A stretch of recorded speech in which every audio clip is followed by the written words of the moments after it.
by AI. I think that is a very good application that I really, I'm looking forward to seeing. Sixth thing, I think, all of us we know, and this is very, public. This is in the public domain, that automobile industry that extensively started using the HUD. Head-up display methodology. Even Nissan as a company, they started extensively working on I2V. So that is, I lately, I was going through an article. I just, studied about I2V, invisible to visible, augmented reality they're working on. Even BMW, they started working on this particular thing. So this is something which is, I'm very excited with electric vehicle. And then if you're coupled with this particular technologies, I'm really looking forward to see those things. Seven, I would like to, yeah. So somebody, Mr. Karthik explained about Microsoft HoloLens and something, and also its application in the US military. Yeah, this is something which is I'm very excited about. I really want to see how it exactly works like, and what is the review, and how, it has been useful. Like Ronald sir was talking about the integration of hardware and software, and how, we are, integrating those two things to, use it in a military grade application. So yeah, this is something I really want to see about it. And I think the last thing would be AR in education, that I'm very fascinated about, and I'm very, motivated about. So yeah, in the remote places, if the, education can be, provided, especially using AR, so that is something which is, going to, change the world. And I really think that is something that I am personally interested to work, contribute my, time towards.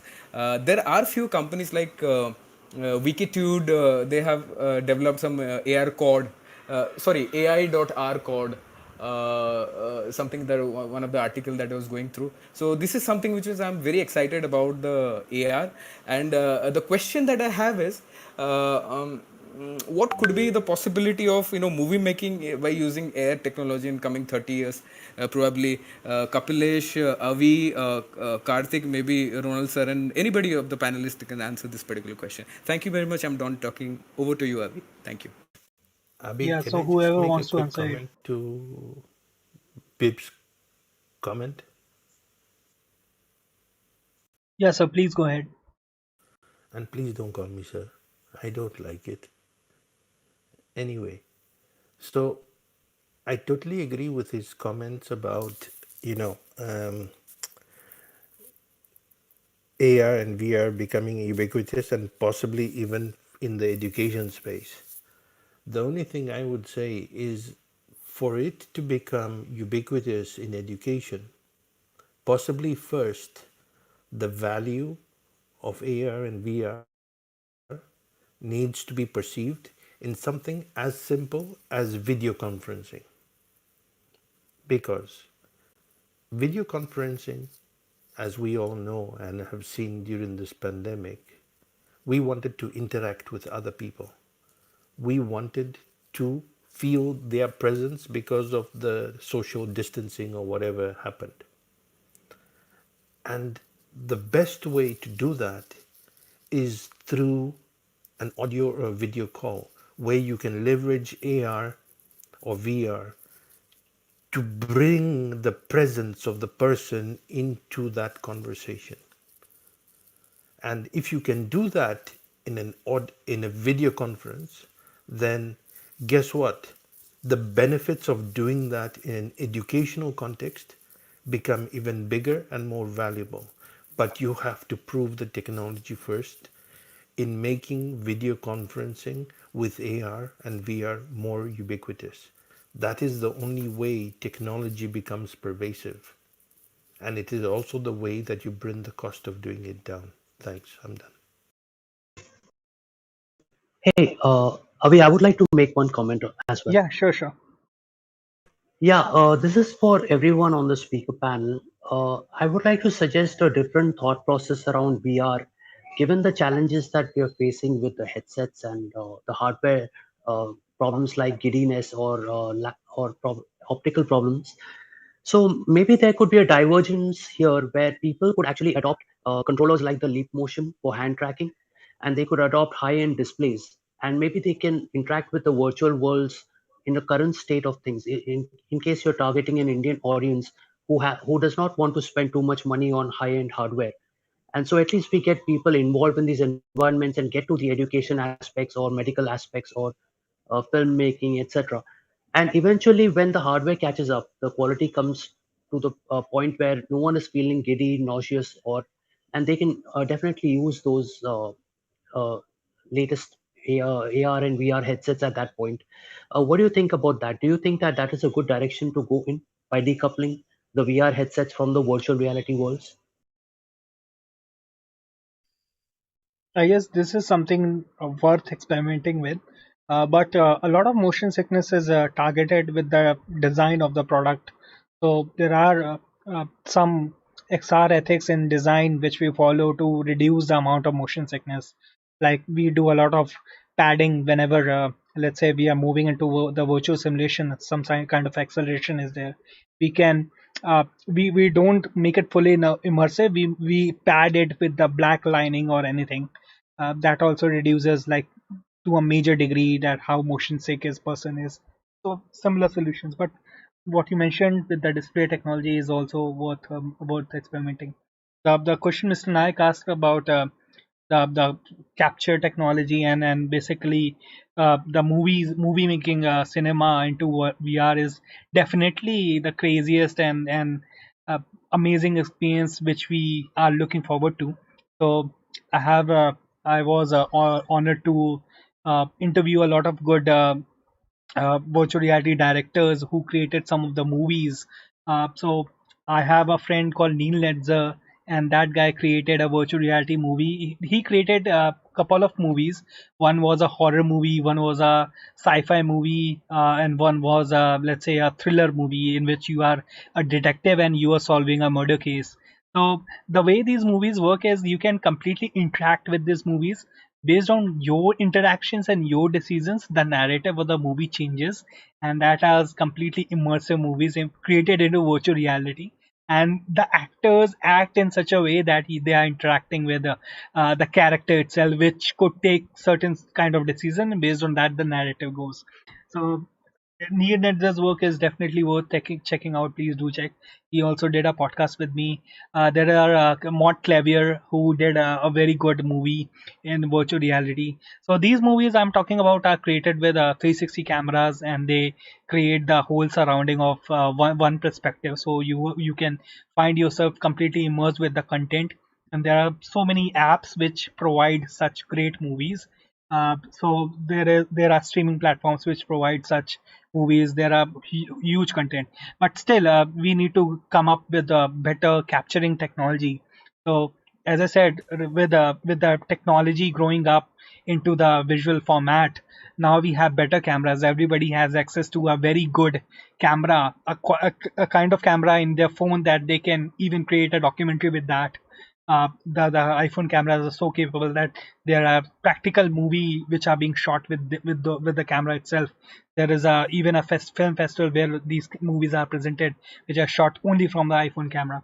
So now we are progressing towards a stage that the 3D capture technology becomes so easily so capable that we gonna get the 3D cameras in our phone very soon. I'm looking forward to that moment. And also there is a technology called volumetric capture. You basically require a different kind of rig for that, but Intel has created a very gigantic rig in which they can basically put actors and make them perform things. And there's a application which you guys can check out. It's called Holo. It has all those volumetric content which is being shot into that kind of volumetric rigs.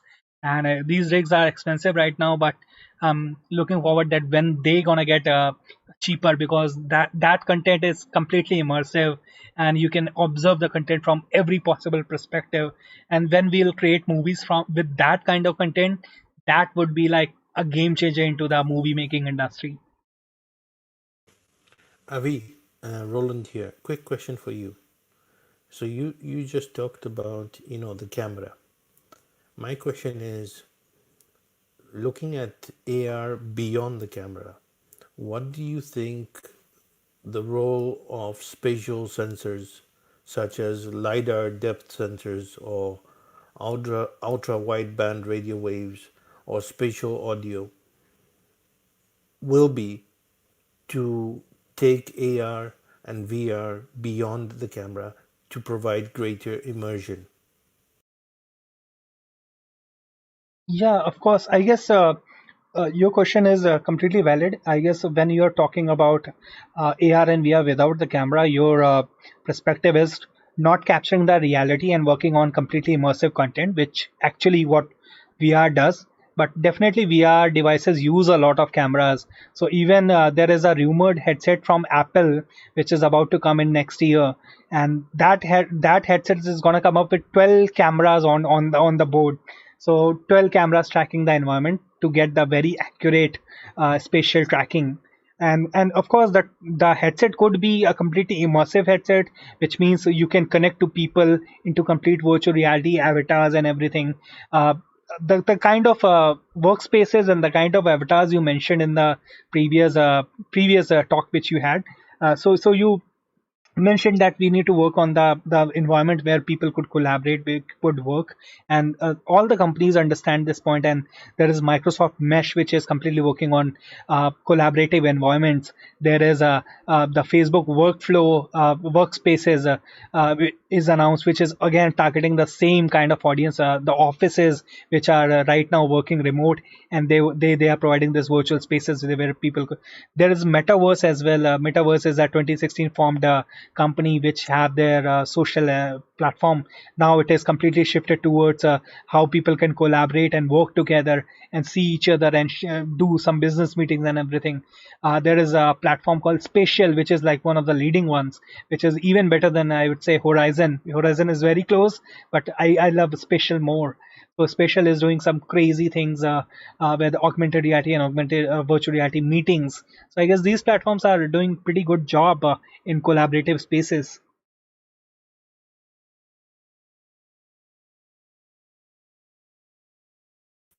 Yeah, I think Thank you the for sharing. LiDAR is a big deal, Roland. The for architectural and for digital twins of houses, they need to get that LiDAR information and then mesh it together. And so it's Yeah, field sensing and Karthik, LiDAR is a big deal. a lot of the LiDAR is being tested in V2X, vehicle to anything, or vehicle to vehicle communications, right? Yeah. So that is where I see the test bed for proving the technology. Anyway, that's my 2 cents. Thank you, Avi, for your great answer. Thank you, sir. I guess the LiDAR on the iPhone is still has to mature. I have the same iPhone with the latest LiDAR technology, and it still need to work up with the lighting conditions and everything, and come up with a very accurate model. Still lacking, but I'm looking forward it to get improved in upcoming time. However, there are handheld lidars and scanners I have worked with, which are like super accurate, and they create a very realistic, very accurate model without any disturbance on without any much amount of noises, and very high detailed models. But iPhone lidar is still yet to improve. I thought it would be like super crisp when I first used it, but I didn't find it that accurate. But yeah, it does a very good job based on running on a mobile processor. It does a great job. Are we actually like? I would recommend Matterport camera to everyone, like those who prefer to 3D model. This is a great company, and they're announcing earnings this afternoon. MTTR Matterport, amazing. Yeah, amazing Yes, product. actually, we have been like modeling certain real estate properties using Matterport, and the results are pretty amazing because I could actually get the exact 3D models of a particular property or a particular space in that. So maybe like they can come up with a technology where like they can actually collaborate with the companies like iPhone or any other mobile companies, so that like the hardware becomes pretty easy, and like we can create 3D models out of it. That can be done. Totally, I totally agreed to this. have another comment here, Avi. So when we are talking about AR and VR, I think one of the biggest differentiators for um, companies that are putting out AR and VR solutions is going to be the quality, the not just the quality, but also the performance of the chips. Now, if we take what Apple has done with the M1 Pro and the M1 Max, which is really, groundbreaking chips, both in terms of design as well as performance. I think when you start looking at AR or VR services, what's going to become a key differentiator is the chips that are providing that ability to do the service. And therefore, if you look at the type of machines and devices that those chips are powering today, the prices of those devices are high, which means that AR and VR coming to a mainstream customer in, you know, in a environment of performance and quality is going to take time. What are your thoughts on that? I'm done. Yeah, I totally agree, sir. You said it really correct. The chips really does matter, and they are the differentiator when it comes to standalone devices in virtual reality. So, if I talk about the most popular chip, which is XR2, this is a chip from Qualcomm. So, Qualcomm created this chip back in 2018, and uh, even the Quest 2 is using this chip. It is the most powerful chip available in the market right now, and whichever the headset is using, it's really the differentiated. So right now, Vive Flow released on the 14th. Vive Flow released 5 days back, and they didn't reveal the what chip they are using, and the reason why it didn't reveal that instant comparison with the Quest is going to happen as soon as it is revealed that they are using any lesser chip than Quest 2, and most probably they are using the XR1 chip, which is also from Qualcomm, but they have not revealed it anywhere. So yeah, of course, it's a big differentiator, and the chip technology definitely matters. The OS itself matters more to be able to handle more kind of task on that particular trying to handle all sort of that when what kind of application is required and switching between all those applications into virtual reality, into AR systems. That is really important when it comes to the chipset and the OS itself. So yeah. Yeah, but the OS, just to be clear, the OS really what the OS does is tightly couples or integrates the hardware with the software in terms of extracting the maximum capability out of the hardware for the software performance. That is fundamentally what the OS does. Do you Exactly, agree sir. with that? Yeah, yeah, agree with that. If the OS is not that powerful or not that efficient, the chipset alone is not gonna give us that kind of performance. But OS allows us all that, give even to the application users. OS allows all the access to the hardware. So we have to request to OS to get that particular device machine access, and then that allows it. So it acts like a exactly the as you mentioned the communicator between the hardware and the software.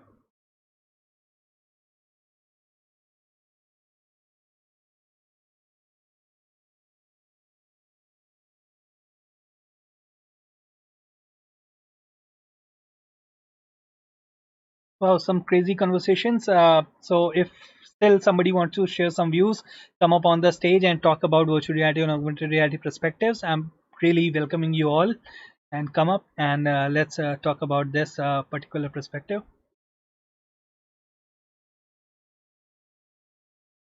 So, Kapil, I have some more questions to you since you have such a great amount of experience with virtual reality and augmented reality. Would you like to share some of your previous projects? What exact domain you worked with into virtual reality and augmented reality the most? Is it marketing? Is it something else? Would love to know. Yes, Avi. Yes, Avi. So we have been actually trying to educate the market.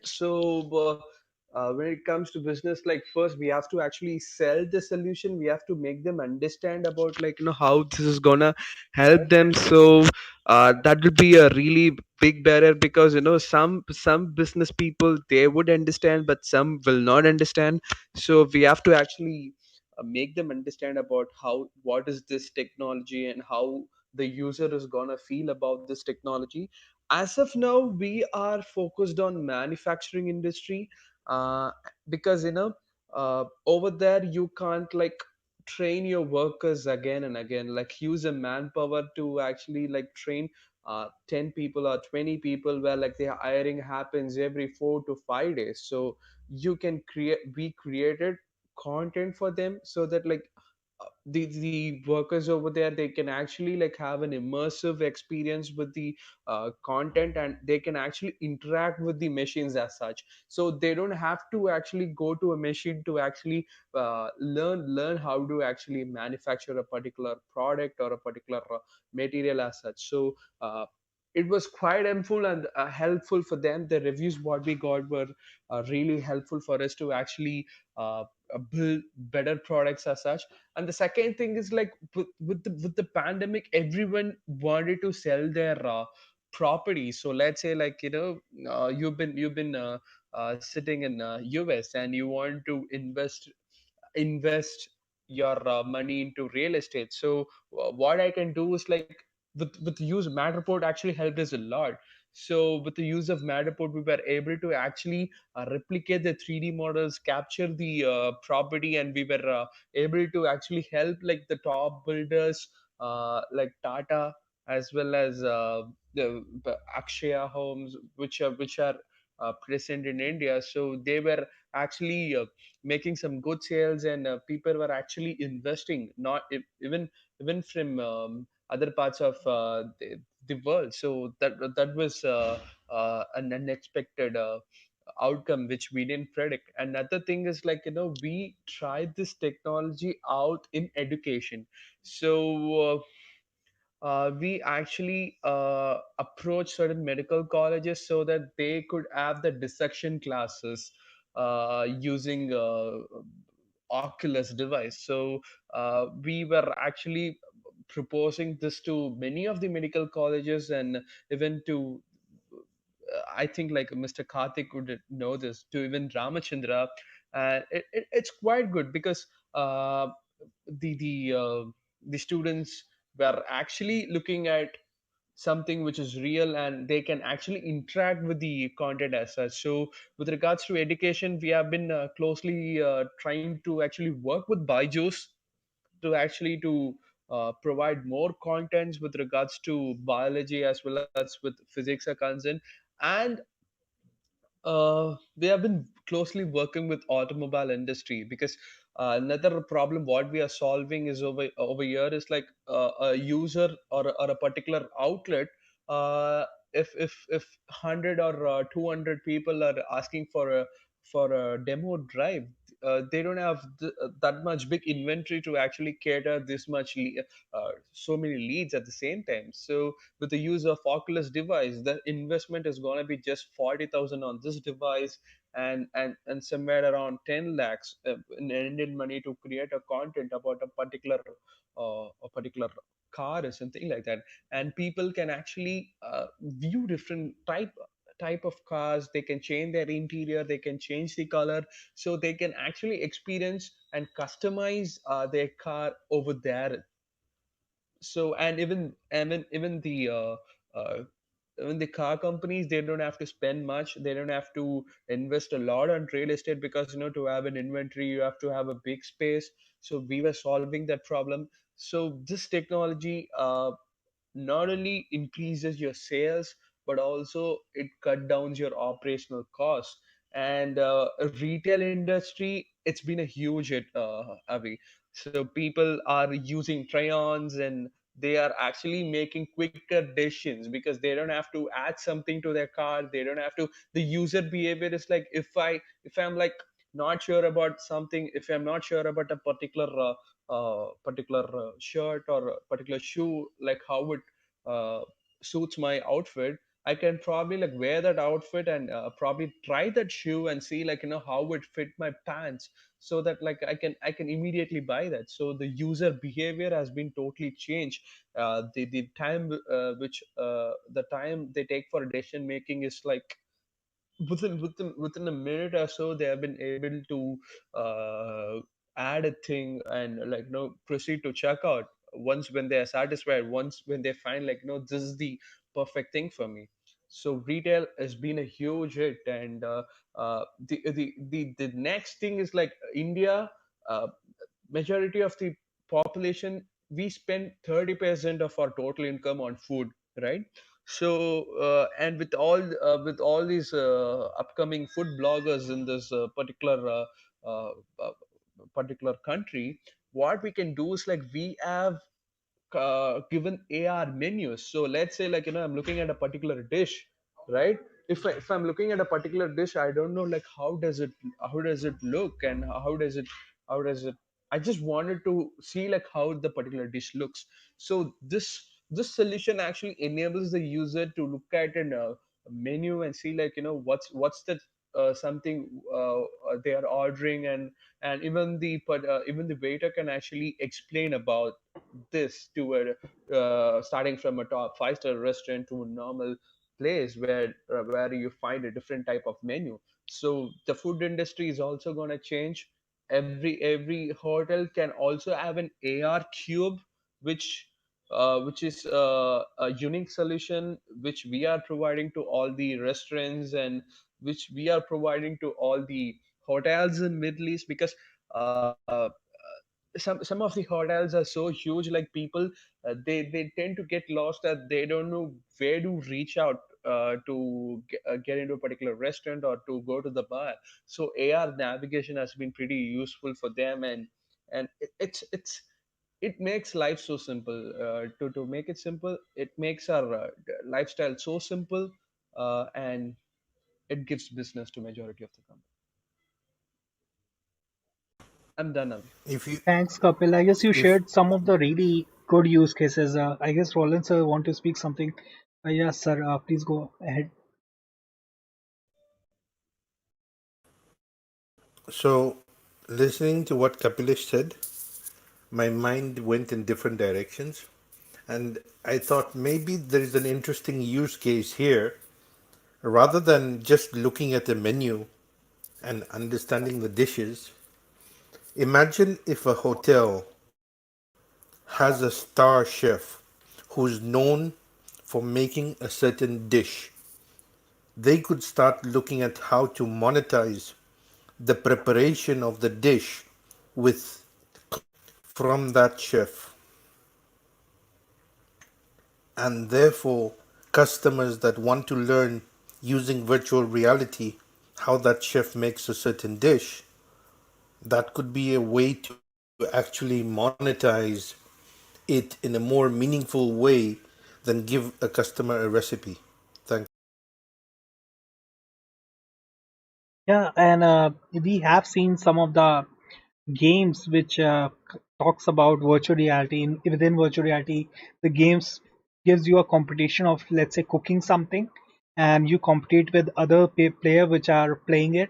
So it's a very cool virtual reality game, and it's a very crazy game where you cook dishes in virtual reality. Such a game already exists, but the concept you shared, that you can learn from a expert chef within virtual reality, that how, and that is yeah, really a cool concept. And I always think about something similar, that why not do cooking and some of the more tasks which are like more physical, and you can do learn it by only doing it.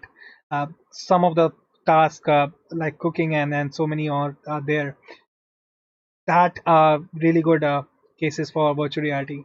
So Kapil also speak about some of the really good things, that how sales are increased and how the efficiency of the employees are increased in virtual reality. So I guess whenever a brand needs to communicate with the client, and that is the essence of marketing, So in that particular case, virtual reality plays a very major role in any kind of explanation. The more visual you go, the better it is. And with virtual reality and augmented reality, you can also go experiential. So we have seen a lot of great marketing efforts from companies like Pepsi, from companies like there is one I saw from even in India, I saw one from Asian Paints, and there are some crazy experiments which are going on. Uh, I have interviewed a person from a company called Autoverse.in in India. So he told me that how they come up with some crazy experiments related to marketing about a washing machine, and that it increased the sales by 35%, and previously it was just 7% with the help of VR and AR. So these are some crazy experiences which we already see VR and AR implementation with.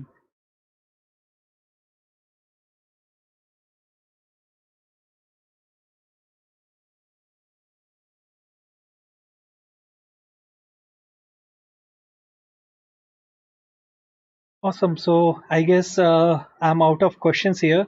I'm not getting any questions. If anybody who are listening want to come up and talk about or have some questions about VR or AR, please come ahead. Otherwise, I guess we have discussed a lot of things. We gained a lot of good people who have great insights in VR and AR. So, not received any questions so far. Can I make a suggestion to you, Avi? Yeah, sure, sir. Please stop calling me sir. Okay. Now, I would suggest that you do a follow on room. And the title, Virtual Reality, Augmented Reality. What is your use case? Thank you. I'm done.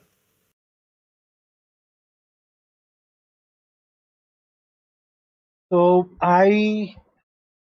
I'm not really sure if this question was to me, that what is my use case with VR and AR. No, I was saying that it can be the title of a future room on AR and VR, boss. Okay, okay, definitely we'll definitely add the title suggested. What is your use case? And I hope then we'll get more and more use cases from people.